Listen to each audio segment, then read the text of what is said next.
예, 안녕하세요. 반갑습니다. 오늘은 지난주에 이어서 성경 펼쳐보기 2탄 출애굽기 둘째 날 강의를 또 여러분들과 함께 합니다. 오늘은 출애굽을 위한 하나님의 행동을 주제로 함께 합니다. 그래서 우리가 잘 아는 10가지 재앙과 출애굽에 대한 사건입니다. 지난주 내용을 좀 잠깐 정리하고 넘어가겠습니다. 지난주에는 출애굽을 위한 하나님의 준비. 그래서 하나님께서 뭘 준비하셨습니까? 가장 중요한 것은 이스라엘 백성을 이끌어낼 지도자인 모세를 준비하셨죠. 그의 출생과 성장 과정이 사실은 기적이었습니다. 바로 왕이 이스라엘 민족을 말살하는 정책을 폈던 상황에서 모세가 살아남았고 바로 왕의 바로 딸의 아들로서 성장한 것이 기적이었는데 결국 이 사건에서 이 역사의 전환점에 놀랍게도 쓰임받은 것이 연약한 여인들이었다고 하는 거죠. 첫째는 산파였고 그리고 그다음 모세 어머니 또 모세의 누나인 미리암 그리고 바로의 딸 이들이 하나님의 역사의 전환점을 이루어가는 중요한 역할을 수임받은 게 연약한 여자들이었다. 그리고 그 다음에는 하나님께서 이스라엘 백성들에게 이 고난을 주셨는데 이 고난이라고 하는 의미를 우리들 생각해 볼 필요가 있는데 결국 이스라엘 백성들이 자신들의 고난을 통해서 해방을 갈구하는 그들이 영혼이 없다면 하나님께 그들을 이끌어낼 수도 없고 이끌어낼 필요도 없는 그런 상황인데 결국 하나님은 지도자를 준비하셨고 상황을 준비하셨던 것을 우리는 보게 됩니다. 우리 기독교가 로마를 통해서 초기에 정착할 때 중요한 게 또 여인들의 역할이었죠. 로마가 황제들이 박해할 때에 그 여인들이 그 믿음을 지켜냈고 당시 로마의 고위층들이 부인들이 다 기독교인들이었던 걸 우리는 알고 있습니다. 그것은 기독교인들이 이 순결한 삶, 순결한 삶을 살다 보니까 고위층들이 결혼을 하려고 하니까 당시 로마 여자들을 부인으로 맞아들일 수가 없었는데 기독교인들인 경우 순결하다는 사실을 알고 부인으로 맞아들였죠. 그러나 그 남편들의 삶은 방탕한 삶이었고 희망이 없을 때 자신의 자녀들에게 신앙으로 양육하면서 신앙으로 그들에게 비전을 심어줬을 때 이 세대가 자라서 다음 로마의 지도자가 되었을 때 결국 로마가 기독교화 될 수 있는 근간이 바로 그 어머니들의 고난을 통해서 자녀를 양육했던 신앙을 양육했던 그것이 로마가 기독교화 되는데 결정적 역할을 했던 것으로 기독교 역사는 말하고 있습니다. 결국 모세라는 하나의 지도자가 커가는데도 그 산파가 바로왕의 명령을 거절하고 또 모세의 어머니가 죽음을 두려워하지 아니하고 그 아이를 숨겨서 키웠고 또 그 미리암이 그걸 도왔고 그 다음 바로왕의 딸이 또 이것을 불쌍히 여겨서 자기의 자녀로 거두는 이 모든 것들이 사실은 기적이었고 여성들의 놀라운 그 저항의 힘이 밑에 있었다는 걸 우리는 발견합니다. 그렇습니다. 오늘은 이제 두 번째로 그러나 하나님의 준비를 통해서 하나님께서 어떠한 행동을 하셨는가라고 하는 부분들을 이제 오늘 우리는 함께 보려고 합니다. 자, 그럴 때 우리 모세와 이집트의 왕인 이 바로 모세는 우리 뭐 익히 잘 알고 있지만 사실 그 당시에는 이름 없는 양치기입니다. 그리고 바로는 당시 대제국의 왕으로 당대 힘과 신적인 상징, 신적인 존재였어요. 양치기와 신적인 존재는 왕의 대결. 이건 사실은 골리앗과 다윗의 싸움처럼 이길 수 없는 싸움이었죠. 그러나 사실 이 모세 뒤에 누가 있었습니까? 하나님이 계셨죠. 골리앗과 다윗의 싸움에서 다윗 뒤에 누가 있었습니까? 하나님이 함께 있었습니다. 그렇습니다. 이 이스라엘의 구원이라고 하는 초점에서 우리는 하나의 지도자에게만 초점을 맞춰서는 안 되고 우리는 늘 그 지도자 뒤에 역사하시는 그 지도자를 세우신 그 지도자를 쓰시는 우리 하나님의 섭리 또 하나님의 능력 우리는 그것에 초점을 맞춰야 됩니다. 자, 오늘 모세가 이제 사명을 받고 바로 왕 앞에 가서 이스라엘 백성을 돌려보낼 것을 해방시켜 줄 것을 요구하게 되는데 바로에게 향한 첫 요구가 하나님께서 모세를 통해서 내 백성을 보내라. 그리고 이 백성이 나를 섬기리라. 이것이 하나님께서 이스라엘 백성을 구원할 때 모세를 통해서 전하게 한 메시지였습니다. 보내라, 나를 섬기리라. 결국 이스라엘 백성에 대한 자유, 해방을 선언하셨고 왜 자유와 해방을 하냐? 하나님을 섬긴다는 것. 결국 예배라고 하는 이 부분을 위해서 이스라엘 백성의 구원과 또 목적이 있는 것을 나타내 보이고 있습니다. 결국 하나님께서는 이스라엘 백성의 구원을 통해서 신앙 공동체로 이끌어가고자 하시는 섭리가 그 안에 담겨 있습니다. 자, 그럴 때 바로는 여호와가 누구이기에 내가 너희들을 보내냐? 여호와가 누구이기에? 그가 여호와를 몰랐을 수도 있지만 또한 뭡니까? 여호와에 대한 고의적인 거부, 그 권위를 인정할 수 없다라고 하는 것을 나타내 보이고 있습니다. 결국 여기서 어떤 하나의 패러다임이 있는데 모세의 해방 요구, 여기에 대한 바로의 거부와 이스라엘 민족의 탄압, 그리고 이에 대한 백성들의 원망, 그리고 이에 대한 모세의 호소, 이러한 상황 속에서 하나님의 위로와 약속, 이것이 이스라엘 백성을 향한 해방을 요구한 데 대한 어떤 그 순서들입니다. 자, 모세가 바로에게 해방을 요구합니다. 요구했을 때에 바로는 그것을 거부하면서 오히려 이스라엘 백성들에게 고역을 더 가중시키게 됩니다. 벽돌을 만드는 데 있어서 과거에는 짚을 주면서 그 벽돌을 만들게 했지만 이제 짚을 너희 스스로가 구하라고 하는 것. 그러다 보니까 갑절의 노동이 필요했던 거죠. 힘들었죠. 그런 상황할 때 이스라엘 백성은 그 가중된 노역에 대해서 원망이 나올 수밖에 없습니다. 그럴 때 이 백성들을 누구를 원망할까? 모세를 원망하죠. 왜 쓸데없는 일을 벌려서 우리들을 왜 이렇게 힘들게 하느냐라고 원망하게 되죠. 그럴 때 모세는 하나님께 호소하죠. 내가 백성들을 해방시키기 위해서 일을 했는데 백성들이 더 고통스러워합니다. 내가 백성들을 더 고통스럽게 하기 위해서 일을 하고자 한 것은 아니지 않습니까? 라고 하나님 앞에 호소하게 되죠. 그럴 때 하나님께서 내가 강한 손으로 바로를 쳐서 내 백성을 내보내게 하겠다라고 모세에게 다시금 위로를 하게 되죠. 그러면서 그 출애굽기 6장에 보면은 하나님께서 이런 이야기를 합니다. 이제 애굽 사람이 종으로 삼은 이스라엘 자손의 신음소리를 내가 듣고, 그리고 내가 나의 언약을 기억하노라. 이스라엘 백성을 구원하겠다라고는 언약을 기억한다. 이 그들의 신음소리를 듣고 그들의 언약을 그들과 맺은 언약을 기억하겠다. 그렇기 때문에 나는 여호와라. 내가 애굽 사람의 무거운 짐 밑에서 너희를 빼내며 또 건지며 속량하여 내 백성으로 삼고 나는 너의 하나님이 되어 너희들을 애굽의 무거운 짐에서 빼낼 것이다. 이로써 너희가 나를 여호와인 줄 알리라. 그렇게 하나님은 선언하고 있습니다. 그렇습니다. 하나님은 우리의 고난을 아십니다. 그리고 그 언약을 기억하시고 우리를 구원하십니다. 그리고 이 과정을 통해서 우리로 하나님을 아는, 하나님을 경배하는, 하나님을 섬기는 이들이 되기를 원하십니다. 이것이 하나님께서 우리를 구원하신 이유고 목적인 겁니다.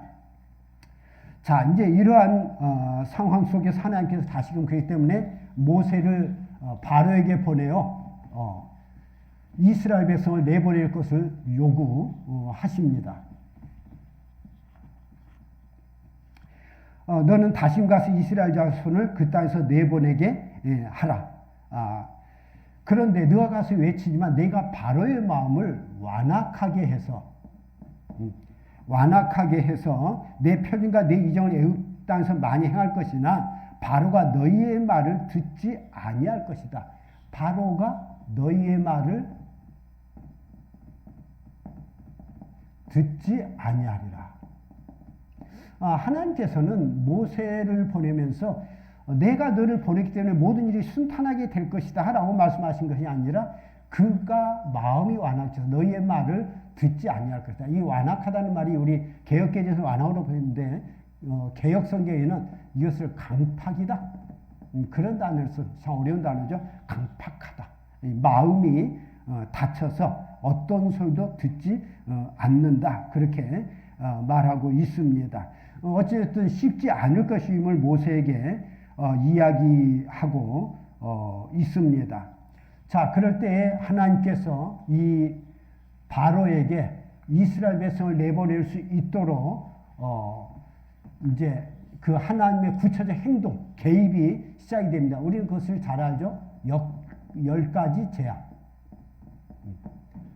이 반복되는 재앙을 통해서 바로가 이스라엘 백성을 내보내지 않을 수 없는 그런 상황을 만들 것을 모세에게 이야기하고 있습니다. 자, 그럴 때 우리는 첫 번째가 나일강을 피로 물들이는 거죠. 모세에게 가서 지팡이를 들라. 나일강에서. 그럴 때 피가 되리라. 그렇게 말씀하고 있는데 이 피가 되는 나일강이 피가 되는 재앙으로부터 이 10가지 재앙은 시작이 됩니다. 사실 이제 여기서 10가지 재앙이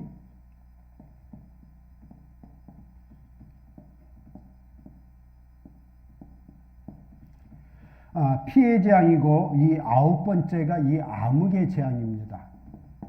그리고 중간에가 이게 나일강에서 개구리가 올라오는 재앙, 그 다음 티끌이 이가 되는 재앙, 이 파리가 들끓는 재앙, 그리고 이 악질, 가축의 악질이 소위 계질이죠.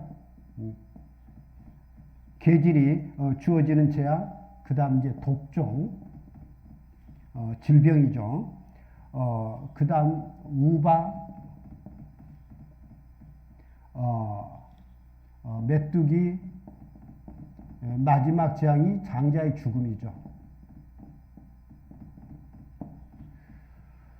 여기서 보면은 이 개구리와 이와 파리는 우리에게 어떤 불편함과 고통을 주는 어떤 불편한 고통이죠. 그런 것이라면은 우리 5번과 6번 이 악질과 독종은 어떤 신체적 재앙이죠.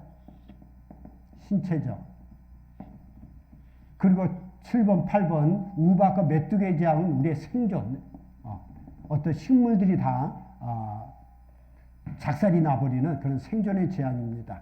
자, 그럴 때 이 피는 그 애굽 사람들이 이 나일강이 그들의 생명의 물줄기였어요. 그런데 나일강이 피로 물들었다라고 하는 것은 굉장히 그들의 삶의 존재를 멸하는 겁니다. 이 암흑이라고 하는 것도 이 애굽 사람들은 태양신을 섬겼는데 이 암흑이 되었다.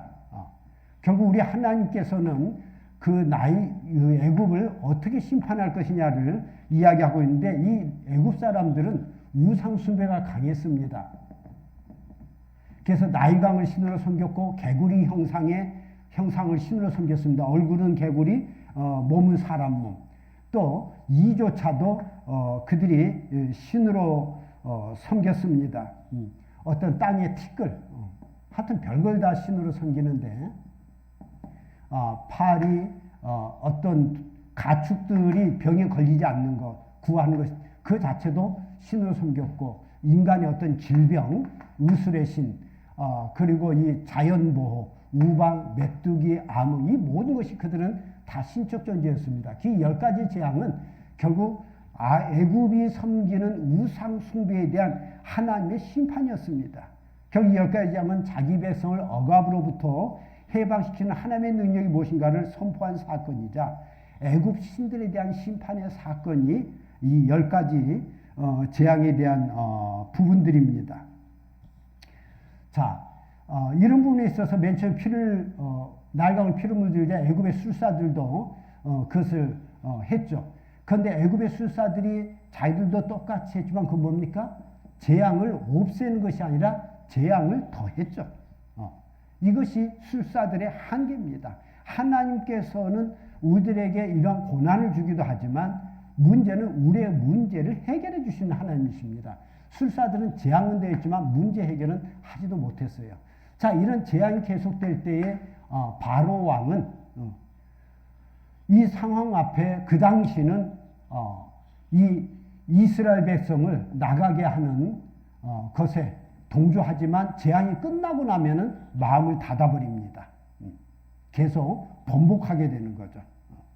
결국 오늘 우리가 이 바로 왕처럼 인생의 수많은 고난과 위기가 있을 때에 어떤 마음이냐. 고난을 받을 그 당시는 하나님 제가 어떻게라도 하겠습니다라고 하는 순종적 자세를 보이는 것처럼 보이는데 그 문제만 지나고 나오면 내가 언제 그랬냐는 듯이 입을 싹 닦아버리는 그것이 어쩌면 이 바로왕의 모습, 어쩌면 오늘 우리의 모습은 혹시 아닌가 모르겠습니다. 결국 이 출애굽의 이 사건들은 우리 인간들이 겪는 일상의 삶에서 직면할 수 있는 문제들에 대한 예표일 수 있다라고 하는 거죠. 결국 바로왕은 중요한 것은 완악한 마음, 강팍한 마음. 우리가 위기 순간에는 하나님을 찾지만 위기가 지나면은 잊어버리고 사는 그런 모습들이 아닌지 우리 10가지 재앙을 통해서 한번 돌아볼 필요가 있습니다. 결국 이러한 이 좀 불편한 것들, 계질, 독종, 이런 문제로서 이제 우박은 그들의 애굽 땅에 나는 모든 소산물들을 박살을 내버리죠. 그러나 다시 시간이 지나니까 아직 순이 나지 않을 때 나오게 되는 그럴 때 바로가 한숨을 돌릴 때에 메뚜기가 와서 그 남은 싹들을 조차 싹 먹어 쓸어버리는 그런 모습을 보여주고 있습니다. 우리는 조금만 뭔가 기미가 보이면은 우리는 그것을 의존하려고 하지만 하나님께 그 싹까지 다 잘라버리십니다. 그럴 때 결국 하나님께서는 이 암흑의 심판을 통해서 아무것도 보이지 않게 하시는 그런 모습으로 그 애굽이 믿는 태양신이 의미가 없는 하나님만이 세상의 빛과 주관자가 되심을 선포합니다. 그러나 이러한 상황에서도 바로는 자신의 마음을 늘 끊임없이 변덕을 부리게 됩니다.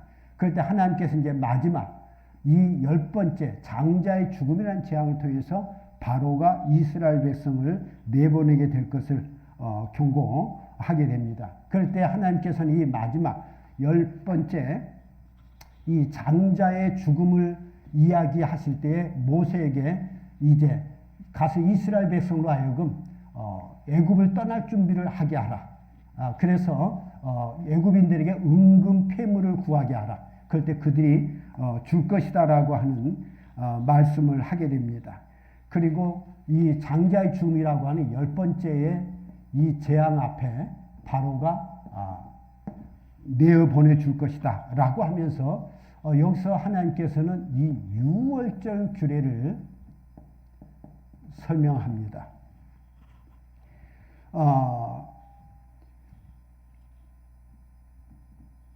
이 14일 날 이 떠나는 달을 이제 앞으로는 이스라엘 백성이 애굽을 탈출한 그 달을 이스라엘의 신년, 새해로 삼으라.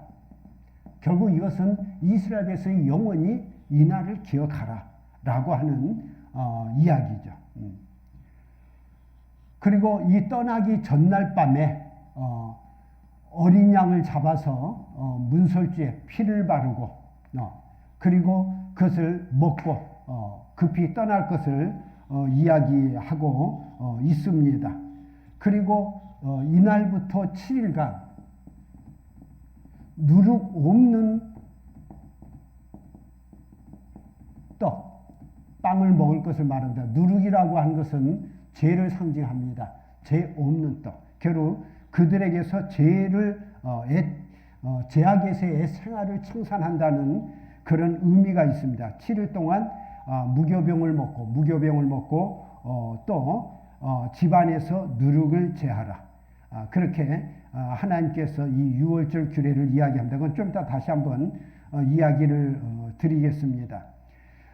결국 하나님께서 마지막 재앙으로 장자의 죽음을 선언할 때에 이스라엘 백성들이 어린 양을 잡아서 문설주에 그 피를 바르게 됩니다. 그럴 때 우리는 이걸 유월절, 이 유월절이라고 하는 것이 뭐냐면은 유월, 너물어립니다. 하나님께서 죽음의 그림자를 넘어가게 하시겠다. 그것이 유월절의 의미입니다. 결국 하나님께서 애굽의 장자들을 치실 때 이스라엘 백성이 문설주에 어린 양의 피를 바른 그곳에 죽음의 그림자가 넘어가게 하겠다. 그리고 그 죽음의 대가로 이스라엘 백성을 해방시키겠다. 그렇기 때문에 영원히 이 날을 기념하라는 것이 유월절의 규례입니다. 결국 이 장자의 죽음이라고 하는 이 사건 앞에 바로 왕도 놀라서 급히 그 밤에 이스라엘 백성으로 떠나라. 그 밤중에 떠나라고 합니다. 그렇기 때문에 이스라엘 백성은 급히 보따리를 싸서 떠나게 되는 그런 상황이 이제 전개되게 되죠. 그들이 떠날 때 약 60만의 사람들이 떠났다. 우리가 잘 알지만 60만이라고 하는 것은 그 어린이와 여자를 뺀 숫자입니다. 그들은 결국 430년 만에 애굽 땅을 떠나서 하나님 인도하시는 새로운 땅을 향해 전진하게 됩니다. 결국 이 출애굽은 실로 희생과 고난의 피를 통해 이루어진 구원이라고 하는 거죠. 어떤 이스라엘의 전략도 아니고 그들의 능력도 아니고 결국 하나님의 전적인 은혜의 사건이 이 출애굽 사건이었습니다. 결국 하나님의 구원의 행동이 그들로 출애굽할 수 있는 기회를 줬다라고 하는 거죠. 그럴 때 하나님께서 그들을 인도해 내실 때에 이 블레셋 땅으로 거치지 않고 가도록 홍해로 인도하셨다. 이들과 전쟁을 하게 될 때 이스라엘 백성들이 두려워서 다시금 돌이킬까 염려하셨다. 결국 이스라엘 백성들이 어떤 마음을 품게 될 것인가까지도 배려하신 하나님의 모습을 우리는 발견하게 됩니다. 자, 이래서 그들이 이 홍해를 건너게 되는데, 자, 홍해 앞에 진을 치게 됩니다. 홍해 앞에 진을 칠 때 그들을 인도한 것이 구름 기둥과 불 기둥이었다. 우리가 잘 알지만은 그저 홍해 앞에 그 지역은 사막 지역입니다. 이 사막 지역은 낮에는 뜨겁고 밤에는 춥습니다. 그렇기 때문에 이 이스라엘 백성이 행군하기에는 합당치가 않은데 그들을 어떻게 지키셨냐? 그들에 앞서서 구름 기둥과 불 기둥, 구름 기둥 낮에 그 뜨거운 빛을 막으셔서 서늘하게 그 사막을 횡단할 수 있게 하시고 밤에는 불 기둥으로 그 추위 가운데서 그들이 움츠리지 않아도 되게끔 또 밝은 빛으로 어두운 길을 계속 전진해 갈 수 있도록 인도하셨다. 결국 그들이 애굽에서 나오는 순간 구름 기둥과 불 기둥으로 이스라엘 백성을 하나님께서는 인도하셨어요. 그리고 그들이 이제 홍해 앞에 자리 잡게 되는데, 자, 이 이스라엘 백성이 홍해 앞에 자리 잡았다는 소식을 듣는 바로 왕은 이스라엘 백성이 홍해 앞에 갇혔다라고 생각했습니다. 그는 장자의 죽음을 통해서 풀어주긴 했지만은 너무 아까운 거예요. 사실 과거의 이 노예는 재산입니다. 국가적으로 국력이에요. 그렇기 때문에 재산과 국력을 잃는다는 것은 너무나 아까웠기 때문에 이 애굽의 왕인 바로는 이 문제 앞에 다시금 이들을 잡아들이기 위한 추격을 하게 됩니다. 그러나 이것이 사실 이제 애굽 왕 바로의 마지막 몸부림이자 파멸을 자초한 사건이 되어집니다. 이제 군병들을 데리고 기마병들이 이 이스라엘 백성들을 추격하게 되는데, 자, 여기서 이스라엘 백성들이 바로의 군대가 추격해 오는 것을 볼 때 이제 두려움에 떨게 됩니다. 여기서도 우리가 하나님의 그 인도하심 속에 가지는 어떤 패턴이 있는데 우리가 한번 보죠. 늘 하나님께서 늘 우리를 인도하십니다. 자, 그럴 때 늘 위기가 찾아와요. 자, 출애굽이라고 하는 하나님의 인도하심 속의 기적적인 사건을 맛봤지만 바로의 추격, 어떤 고난과 위기가 찾아옵니다. 자, 여기 앞에 백성들이 보인 반응은 뭡니까? 원망입니다.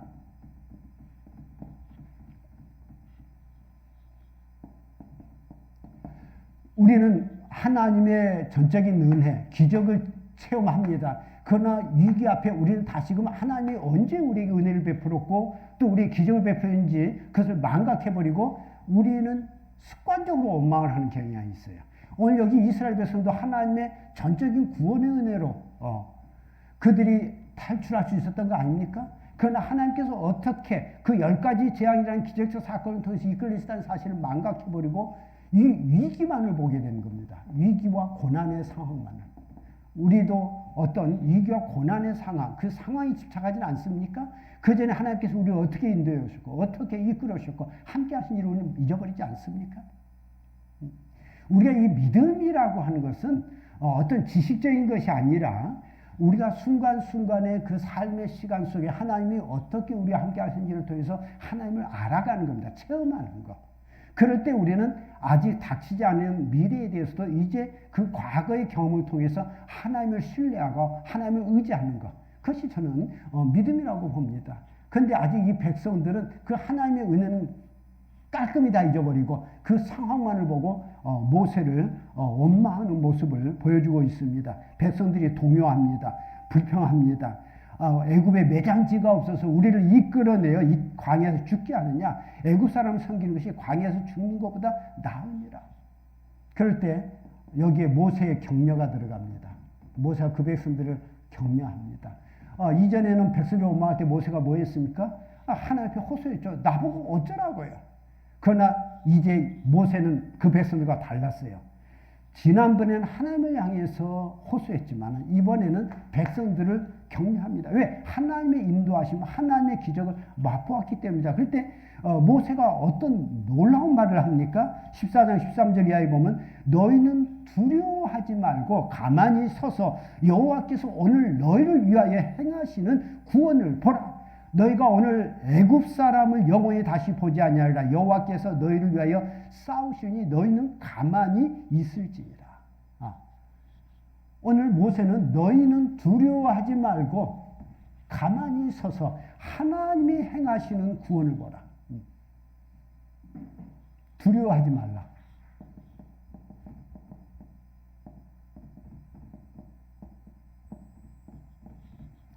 가만히 있으라. 평정을 유지하라는 거죠. 그리고 하나님이 행하시는 구원을 보라. 이것이 모세 백성을 향한 메시지였습니다. 우리는 어떤 위기 상황에서 두려움이 있으면 안 됩니다. 동요하면 안 됩니다. 결국 하나님이 어떻게 일하시는가. 사실 우리가 많은 경우 우리의 열심으로 일하려고 할 때가 많습니다. 그러나 우리의 열심으로 일할 때 하나님께서 일할 기회가 없어져요. 하나님은 우리가 멈춰 설 때 일하신다고 하는 사실입니다. 결국 이것이 모세가 백성들을 격려할 때에 하나님께서 모세에게 나가서 그 홍해바다에 지팡이를 들고 있으라. 그럴 때 바닷물이 갈라질 것을 말씀하고 있습니다. 결국 하나님의 구원 사건을 보게 됩니다. 이것이 또 우리가 신앙생활에서 우리 인생에서 어떤 하나의 패턴이죠.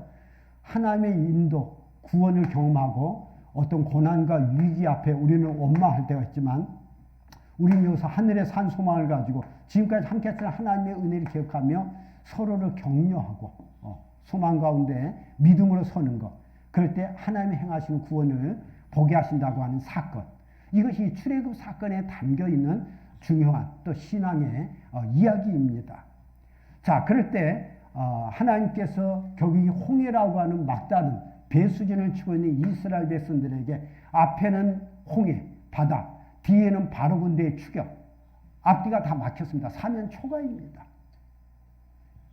자, 그럴 때 하나님께서 이 모세를 통해 지팡이를 바다를 향해 들게 하실 때 홍해 바다가 갈라지는 놀라운 기적의 사건이 납니다. 맨 땅이 드러났다. 그래서 이스라엘 백성이 이 맨 땅을 통과하게 됩니다.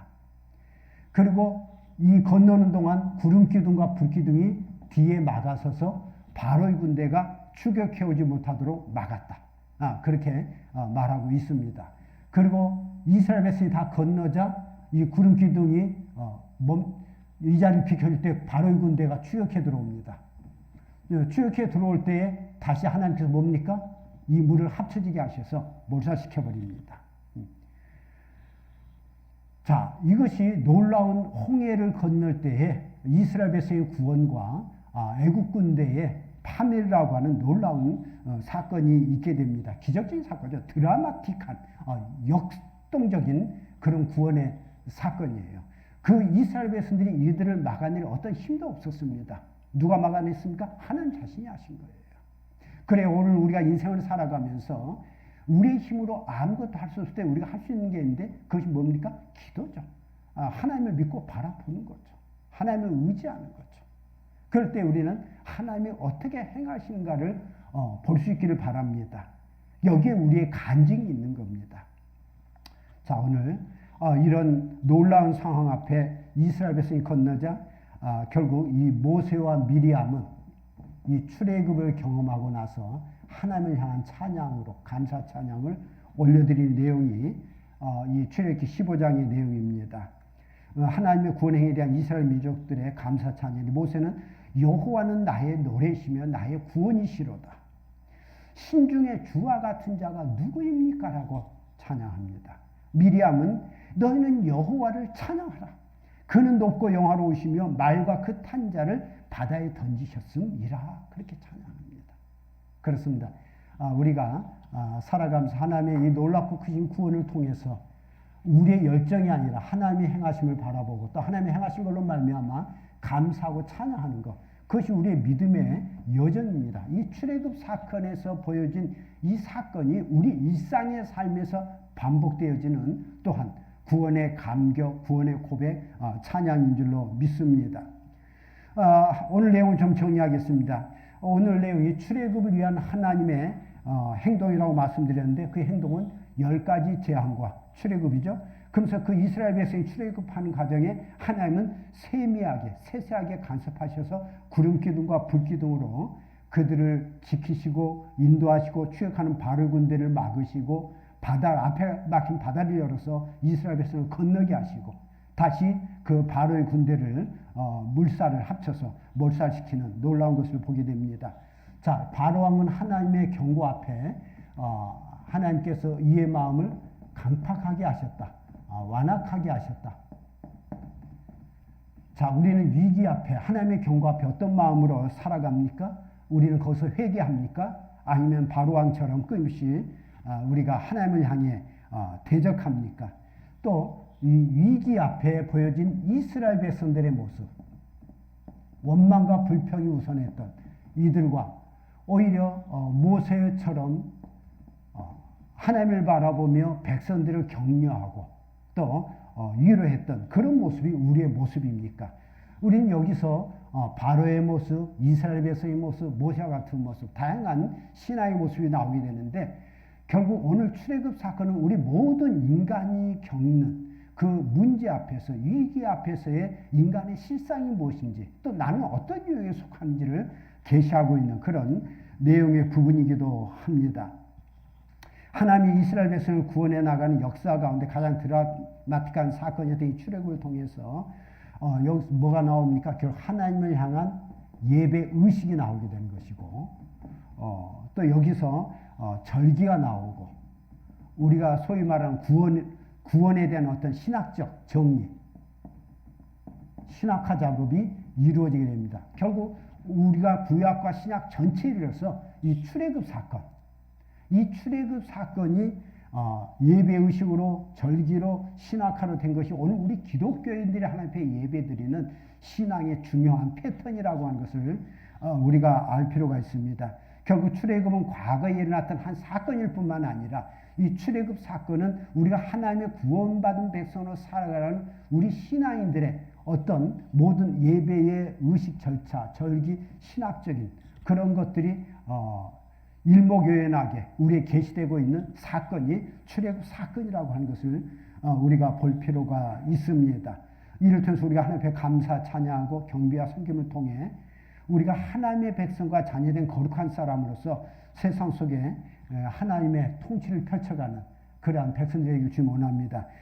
오늘 신앙적 과제는 그렇기 때문에 우리가 예수 그리스도를 통해서 우리 삶에 개입하셔서 우리를 죄악에서 출애굽하게 하신 곧 자유하게 하신 하나님의 구원 사건의 체험을 통해서 믿는 우리가 가져야 할 신앙적 관점과 자세가 무엇인지 다시금 생각하고 이제 이 구원의 감격, 출애굽의 감격을 통해서 우리가 오늘 일상의 삶에서 주님과 동행하는 아름다운 믿음의 삶의 여정을 살아가는 저와 여러분이 될 수 있기를 바랍니다. 오늘 강의 여기까지 마치도록 하겠습니다.